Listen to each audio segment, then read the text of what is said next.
अस्सलाम वालेकुम। Fake news buster with Fakhar Durrani में खुश आमदीद। नाज़रीन, जो कल चौधरी परवेज़ इलाही साहब की ऑडियो लीक हुई है जिसमें वो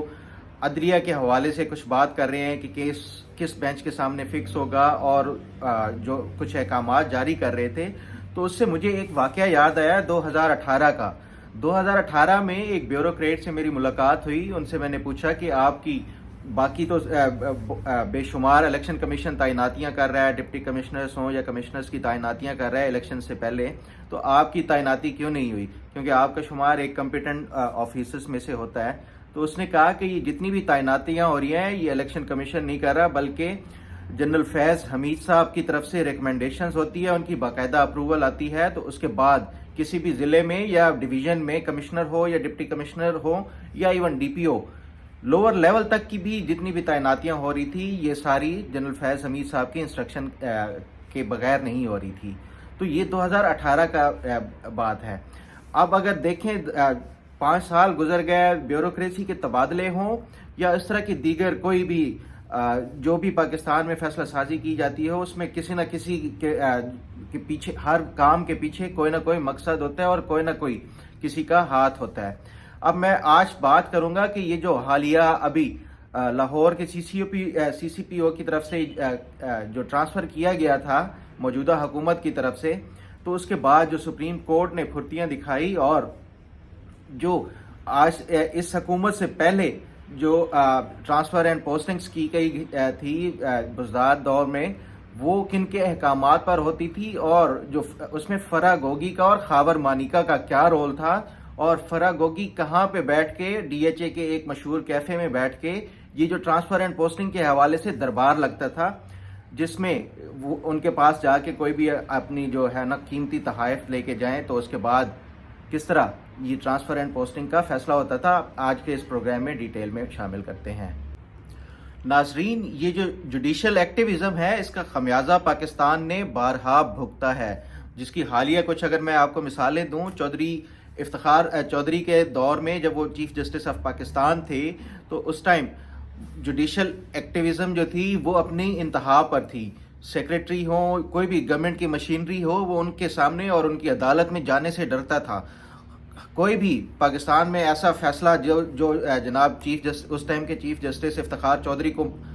अच्छा ना लग रहा हो, तो वो फौरन सुओ मोटो लेके, और उसके बाद जो हालात थे वो आपके सामने हैं। लेकिन उससे नुकसान क्या हुआ इन द लॉन्ग रन? अगर आप देखें, रेकोडिक के मंसूबे के ऊपर उन्होंने सुओ मोटो लिया और उसके बाद वो मंसूबा अभी तक खटाई में है। पाकिस्तान को कितने अरबों डॉलर का उससे नुकसान हुआ। इसी तरह कार के कंपनी थी जो आईपीपी के हवाले से पीपल्स पार्टी हुकूमत ने ये जो कॉन्ट्रैक्ट किया था, उस पर उन्होंने फैसला लिया, जिसके बाद $1 अरब से ज्यादा का पाकिस्तान को जो इंटरनेशनल जो कोर्ट ऑफ जस्टिस था, वहां पे जाके पाकिस्तान को हर जाने का वो केस पाकिस्तान वो हारा, और उसके बाद जो डिप्लोमेटिक लेवल पे जाके फिर कुछ वो करनी पड़ी, नेगोशिएशन करके उनके साथ ये आउट ऑफ कोर्ट सेटलमेंट की गई। इसी तरह की जो दीगर इस तरह के बेशुमार फैसले थे, पाकिस्तान स्टील मिल की जो प्राइवेटाइजेशन का फैसला था वो देख लें, और बेशुमार ऐसे फैसले थे कि ये जुडिशल एक्टिविज्म पाकिस्तान को किस तरह नुकसान पहुंचाया। इस जो अदालती जो हर एक काम में जो उनकी तरफ से वो किया जाता है। लेकिन ये अब कुछ रिलेटिवली फिर उसके बाद जो अगली हुकूमत आई, उसमें फिर आपने देखा वो साकिब निसार साहब हों, उनकी तरफ से हर मसले में सुओ मोटो लिया जा रहा था। बार बार अदालत जो है दूसरे महकमों के काम में टांगें अड़ा रही थी। फिर जब ये ख़त्म हुआ जो नून लीग का दौर था, उसके बाद इमरान खान का दौर आया, तो वो रिलेटिवली बेहतर था कि वो कोई भी उस तरह की जुडिशल एक्टिविज्म हमने नहीं देखी, बल्कि अदालतें खुद सपोर्ट कर रही थी इमरान खान की हुकूमत को। ये बड़ा अनफॉर्चुनेट है पाकिस्तान के लिए कि इस तरह का अनप्रेसिडेंटेड इमरान खान को सपोर्ट मिली तमाम इदारों की तरफ से, अदलिया हो या जो हमारी फौज हो, इस्टेब्लिशमेंट की तरफ से भी ये तमाम अनकंडीशनल सपोर्ट दी गई। लेकिन इमरान खान अनफॉर्चुनेटली, खासतौर पे इस तरह की जो कोई फैसला साजी होती है जिसमें ये मैं जिक्र करूंगा कि ये जितने loss making state run enterprises थे, उनको चाहिए था कि ये उस दौर में اگر یہ پرائیویٹائز کر دیتے تو آج پاکستان یہ جو 300 ارب روپے سے زیادہ کا خسارہ ان اداروں کے خسارے کی صورت میں ہر سال بجٹ میں ادا کرتا ہے وہ بھی نہ کرنے پڑتے، اور یہ مشکل جو فیصلے ہیں عدالتوں کی من مرضی سے کیونکہ اس ٹائم سپورٹ کر رہی تھی تو یہ ہو جاتے، پاکستان کے لیے بہت اچھا ہوتا۔ اب ہم نے دیکھا ہے کہ ایک حال ہی میں جو سی پی او لاہور کا ٹرانسفر کیا گیا تو اس کے بعد جو کل عدالت کی طرف سے فوراً چیف الیکشن کمشنر کو بلایا گیا اور یہ گورنمنٹ کے حوالے سے یہ کوشچن ریز کیے گئے کہ کس طرح سپریم کورٹ کے احکامات کے بعد بھی یہ ٹرانسفر کیا گیا ہے۔ تو اسی تناظر میں آج میں جو بات کروں گا کہ یہ تو ایک ٹرانسفر اس طرح کا ہے، لیکن جو بزدار حکومت میں ٹرانسفر ہوئے اس پہ بھی ہم ڈسکس کریں گے کہ کتنے اس طرح کے سو موٹو لیے گئے یا اس طرح کے احکامات جاری کیے گئے، ٹرانسفر اینڈ پوسٹنگز کو روکا گیا۔ ساتھ ساتھ میں آپ کو یہ بھی بتاؤں گا کہ 2018 کے الیکشن سے پہلے جب جنرل فیض حمید سارا کچھ مینیج کر رہے تھے الیکشنز کا، اور یہ بارہا مختلف سیاستدان بھی ان باتوں کو دہرا چکے ہیں، لیکن جو بیوروکریٹس نے جو قصے سنائے ہیں اپوائنٹمنٹس اور تعیناتیوں کے، وہ بھی میں آپ کو بتاتا ہوں کہ 2018 کے الیکشن سے پہلے ایک میں سینئر بیوروکریٹ سے جو کہ اس ٹائم OST تھے ان سے ملاقات ہوئی اور ان سے پوچھا کہ سر آپ کو کیوں نہیں آپ کو کوئی وہ مل رہی پوسٹنگ مل رہی، تو اس پہ انہوں نے کہا کہ یہ جتنے بھی اس ٹائم پوسٹنگز ہو رہی ہیں وہ جنرل فیض حمید صاحب باقاعدہ کچھ کی تو انہوں نے انٹرویوز کر کے اور باقی جو ہے وہ ریکمنڈیشنز مختلف جہاں سے بھی آ رہی ہیں تو ان ریکمنڈیشن کے بعد یہ الیکشن کمیشن جو ہے وہ تعیناتیاں کر رہا ہے جتنی بھی ٹرانسفرز اینڈ پوسٹنگز ہیں۔ خاص طور پہ جو فوکس تھا وہ پنجاب میں تھا یہ بیوروکریسی کے حوالے سے کہ اپنی مرضی کے نتائج لینے تھے 2018 میں، تو یہ پھر ٹرانسفرز اینڈ پوسٹنگز کی گئی۔ اب جب یہ بزدار صاحب کی حکومت آ گئی تو اس کے بعد آپ کو میں بتاؤں کہ جو ٹرانسفر اینڈ پوسٹنگز جس حساب سے کی گئی وہ ایک انپریسیڈنٹڈ تھا، اور جو میں کچھ آپ کو فیکٹس اینڈ فگرز بتاؤں گا تو اس کے بعد یہ حیران رہ جائیں گے کہ اتنی ٹرانسفرز اینڈ پوسٹنگز کے باوجود بھی ہم نے کبھی نہیں دیکھا کہ عدالت کی طرف سے کوئی اعلیٰ عدلیہ کی طرف سے کوئی سو موٹو لیا گیا ہو کسی بھی اس طرح کی ٹرانسفر اینڈ پوسٹنگ کے اوپر۔ ہاں ایک انسیڈنٹ ایسا ہوا تھا جس کے اوپر سپریم کورٹ کو پھر لینا پڑا، لیکن وہ بھی ریسکیو کیا گیا خاور مانیکا اینڈ فیملی کو،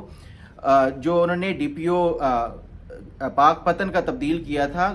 تو اس کے بعد سپریم کورٹ میں یہ ہوا تھا، اور اس ٹائم جو سب سے پہلے باز گشت آئی تھی احسن جمیل گجر نام کا کون ہے شخص جو سارے فیصلے چیف منسٹر ہاؤس میں جو عثمان بزدار کے اس میں بیٹھ کے ڈیفیکٹو چیف منسٹر بنا ہوا ہے اور سارے ٹرانسفر اینڈ پوسٹنگ وہ احسن جمیل گجر کر رہا ہے۔ تو یہ جو احسن جمیل گجر اور فرح گوگی کے حوالے سے جو باز گشت شروع ہوئی، یہ مختلف سیاستدانوں نے بھی یہ تک دعویٰ کیا کہ 2 کروڑ روپے لے کے پوسٹنگ اینڈ ٹرانسفر کی جاتی ہے یہ کسی بھی بیوروکریٹ کی پنجاب میں، اور یہ سارا کام فرح گوگی کر رہی ہے۔ یہ مختلف سیاستدانوں نے، اس کے بعد علیم خان نے یہ الزام لگایا، اور انہوں نے تو یہ تک کہا کہ یہ جو تب کے DG ISI تھے انہوں نے